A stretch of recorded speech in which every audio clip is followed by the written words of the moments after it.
मुद्रा. छत्रपती शिवाजी महाराज की हे शब्द कानावर पडतात. ज्याच्या मुखातून आपोआप जय बाहेर पडतो. रक्त सळसळते, अंगावर सरकन काटा येतो. अशा मराठमोळ्या माझ्या बंधू आणि भगिनींनो, मी चैत्राली भरत गायकवाड. मी आज तुम्हाला छत्रपती शिवाजी महाराजांविषयी काही माझे मनोगत व्यक्त करणार आहे. ते तुम्ही सर्वांनी शांत चित्ताने ऐकून घ्यावे अशी मी सर्वांना विनंती करते आणि माझ्या भाषणाला सुरुवात करते. सह्याद्रीच्या छाताडातून नाग भवानी गाजे.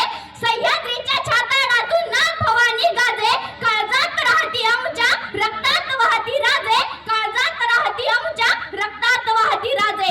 तुफान गरजतो आख ओखतो वाघ मराठी माझा. तुफान गरजतो आख ओखतो वाघ मराठी माझा. सन्मान राखतो धान झोकतो तुफान मातीचा राजा.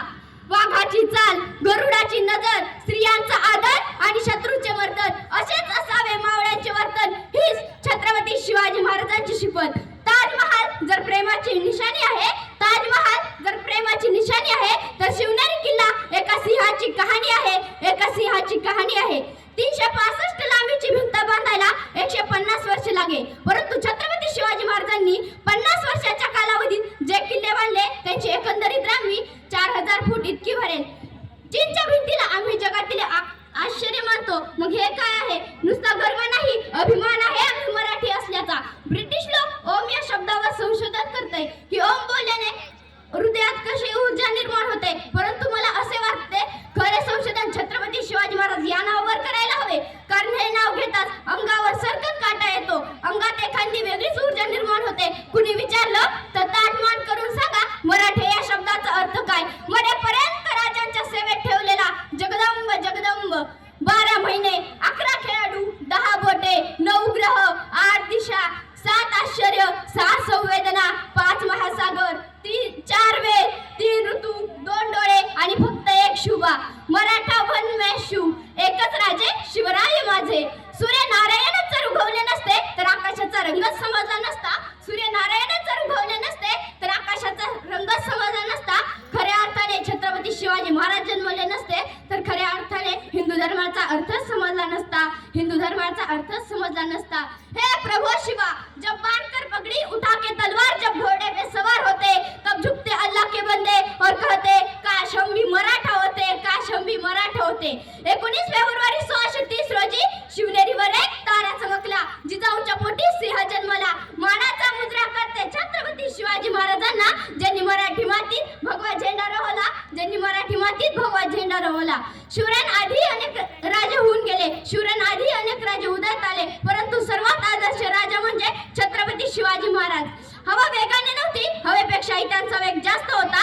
हवा वेगाने नव्हती, हवेपेक्षाही त्यांचा वेग जास्त होता. अन्यायाविरुद्ध लढण्याचा इरादा नेक होता. माझा शुभा लाखात नाही तर जगात एक होता, जगात एक होता. अशा शिवरायांना माझा मानाचा मुद्रा, मानाचा मुद्रा, मानाचा मुद्रा. बोला शिवछत्रपती शिवाजी महाराज की जय भवानी, जय भवानी. धन्यवाद. शिवाजी महाराज यांच्याविषयी काही 2-4 शब्द सांगणार आहे. त्यासाठी तुम्ही शांत चित्ताने घ्या अशी माझी नम्र विनंती आणि माझ्या भाषणास सुरुवात करतो. ज्याचे नाव घेतल्यावर छाती अभिमानाने फुलते आणि मरणाच्या उभ्या दारात असलेल्या 12 हत्तीचे बळ संचारते असा छत्रपती शिवाजी महाराजांना माझा मानाचा मुजरा, मानाचा मुजरा. 19 फेब्रुवारी 1630 रोजी जिजाऊंच्या पोटी एक तेज प्रतापी बाळ जन्मास आले. शिवाई देवीच्या नावावरून त्याचे नाव शिवाजी ठेवले गेले. आईचे वात्सल्य, वडिलांचे चातुर्य व धाडस यांच्या संस्कारातून शिवाजी नावाचा योद्धा जगास दिला. मग स्वराज्य स्थापनेची संकल्पना त्यांच्या रक्तात रुजवली गेली आणि मग राजे आपली स्वराज्याची पताका त्यांनी कायम ठेवली. अफजल खानाचा वध, शाहिस्ते खानाची फजिती, आग्र्यावरून सुटका अशा एक ना एक अनेक प्रसंगात छत्रपती शिवाजी महाराजांनी आपल्या यशाची पताका कायम ठेवली. शिवाजी या शब्दात प्रचंड शक्ती आहे. शिव म्हणजे महादेव, वा म्हणजे वाघ, जी म्हणजे जीवनभर. जीवनभर वाघासारखे जगणारे शिवाजी आज या जनतेच्या हृदयामध्ये 500 वर्षानंतर सुद्धा आहेत. यातच सर्व काही आहे. एवढे बोलून मी माझे 2 शब्द संपवतो. जय हिंद, जय भारत. धन्यवाद. टाळ्या वाजवणार. तो